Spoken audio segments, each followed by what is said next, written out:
Welcome to Auntie Barbara's Story Time, where I'll be taking the opportunity to read some of my favourite stories to your children, so do call them along and do let them listen to this clip.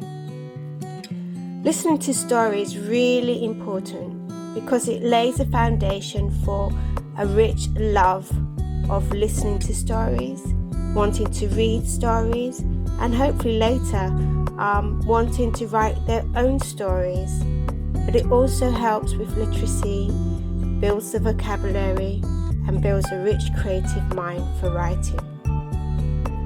So it's definitely an important thing to do. And there's so much pattern in the English language that you can hear, from stories to rhymes to alliteration to onomatopoeia words to all the tools that we use for language, adjectives, verbs. There's so much in there that children can learn from listening and hearing stories.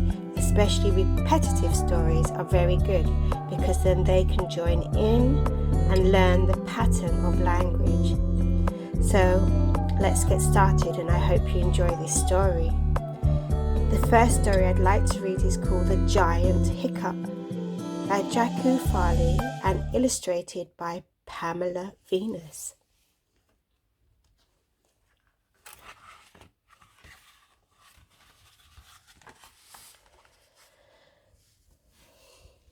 Once upon the top of a huge hill stood a small town where many people lived and worked. And at the bottom of the hill loomed an enormous dwelling where a giant lived.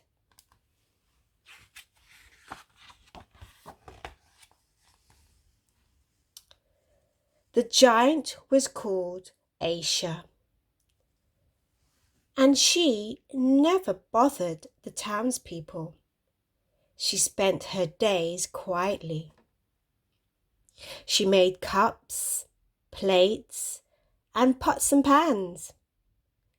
She made rainbow lollipops and pineapple jam. Suddenly, one day, the ground shook with a dreadful noise that filled the air.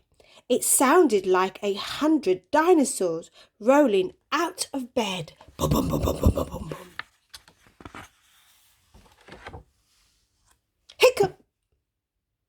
The small town on the hill trembled. It shuddered and shook.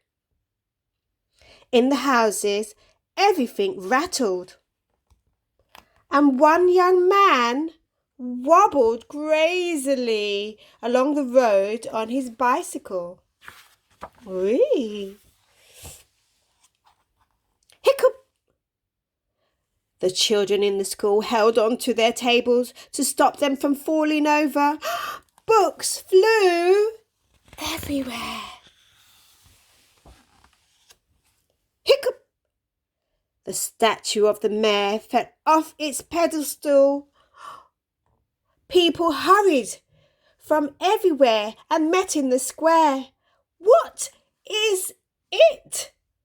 What can it be? They called. What is happening? They cried.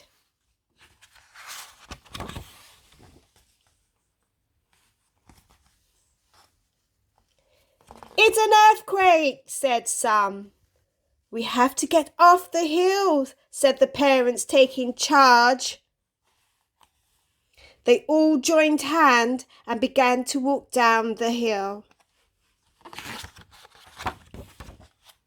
Hiccup!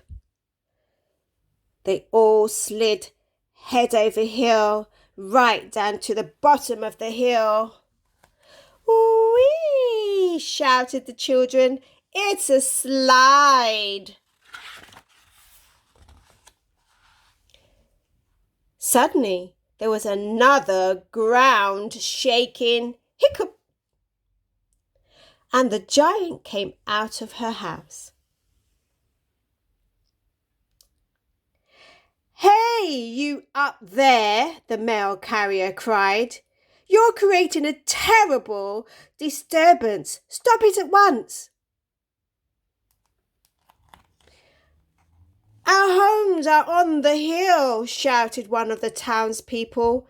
Your hiccuping is destroying our town.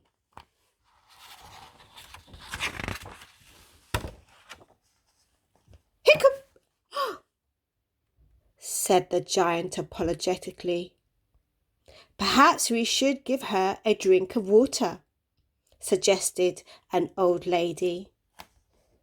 Gulp, gulp, gulp, gulp. Aisha drank it all up.